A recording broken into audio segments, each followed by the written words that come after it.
കൊച്ചി കലൂർ സ്റ്റേഡിയത്തിലുണ്ടായ അപകടത്തിൽ നഷ്ടപരിഹാരം ആവശ്യപ്പെട്ട് ഹൈക്കോടതിയെ സമീപിച്ച് ഉമാ തോമസ് MLA. 2 കോടി രൂപയാണ് നഷ്ടപരിഹാരമായി ആവശ്യപ്പെട്ടിട്ടുള്ളത്. GCDA സംഘാടകരായ മൃദംഗ വിഷൻ എന്നിവരെ എതിർകക്ഷിയാക്കിയാണ് ഹർജി. വിഷ്ണു സുരേഷ് ചേരുന്നു കൊച്ചിയിൽ നിന്ന് വിവരങ്ങളുമായി. വിഷ്ണു, എന്തെല്ലാമാണ് ഈ ആവശ്യങ്ങൾ ഉന്നയിക്കുന്നത് MLA?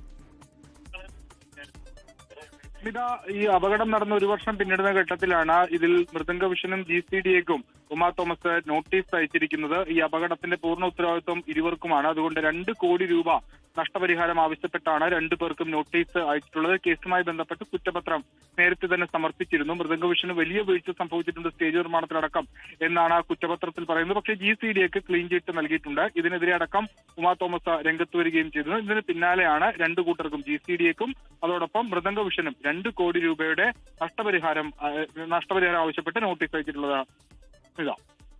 ശരി, വിഷ്ണു സുരേഷാണ് കൊച്ചിയിൽ നിന്ന് വിവരങ്ങൾ നൽകിയത്.